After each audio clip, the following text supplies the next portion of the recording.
Hello guys, welcome to my YouTube channel way of Bilu. അപ്പോൾ എല്ലാ വീഡിയോയിലും തുടക്കം പറയുന്ന പോലെ തന്നെ നമ്മുടെ വീഡിയോയിൽ എന്തെങ്കിലും എഡിറ്റിംഗ് മിസ്റ്റേക്സ് ഒക്കെ ഉണ്ടെങ്കിൽ ക്ഷമിക്കുക എന്ന് പറഞ്ഞുകൊണ്ട് തന്നെ വീഡിയോ തുടങ്ങുന്നു.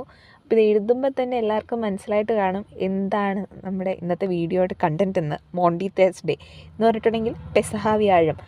അപ്പം ഈ വർഷത്തെ പെസഹ വ്യാഴ തിരുനാളിൻ്റെ ചെറിയ ചെറിയ വീഡിയോസൊക്കെ കൂട്ടിച്ചേർത്തുള്ളൊരു വിശേഷങ്ങളാണിത്.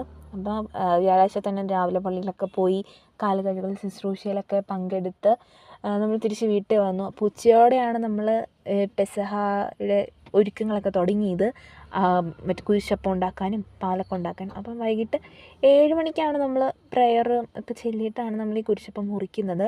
അപ്പം നമ്മൾ തലേദിവസം തന്നെ ഇതിൻ്റെ അപ്പത്തിന് വേണ്ട പൊടിയൊക്കെ നമ്മൾ പൊടിപ്പിച്ച് വെച്ചിട്ടുണ്ടായിരുന്നു. അപ്പം കുർബാനയൊക്കെ കഴിഞ്ഞ് വന്ന് ഉച്ചയ്ക്ക് ഫുഡൊക്കെ കഴിച്ച് കഴിഞ്ഞിട്ട് നമ്മൾ ഉണ്ടാക്കാൻ തുടങ്ങി. അപ്പോൾ വീട്ടിലെ മുതിർന്ന ആൾ വേണം ഇത് ഉണ്ടാക്കാൻ. അപ്പോൾ വീട്ടിൽ പപ്പയാണ് ഇതെല്ലാം എല്ലാ വർഷവും കൂട്ടൊക്കെ കൂട്ടി കുഴച്ച് നമുക്ക് സെറ്റാക്കി തരും. അപ്പോൾ നമ്മളത് ബാക്കി വാഴയിലൊക്കെ വെട്ടി തുടച്ച് വാട്ടി നമ്മളിത് ഇങ്ങനെ പരത്തും, ഒരു സ്ക്വയർ ഷേപ്പിൽ പരത്തും. കുരിശപ്പം നമ്മൾ ഒരു വീട്ടിലേക്ക് ഒരെണ്ണം എന്ന രീതിയിലാണ് ഉണ്ടാക്കുന്നത്. ബാക്കി ഇൻട്രിയപ്പം എന്ന് പറയും, അത് നമുക്ക് വേറെ വീട്ടിലേക്കൊക്കെ കൊടുക്കാം. അപ്പം നമ്മൾ വലിയൊരു കലത്തിൽ ദാവി ചെയ്യുന്നതാണ്, സ്റ്റീം ചെയ്തെടുക്കുന്ന സംഭവമാണ്. പിന്നെ ഇതിൻ്റെ പാല് ഉണ്ടാക്കുന്ന വീഡിയോ എനിക്കെടുക്കാൻ പറ്റിയില്ല.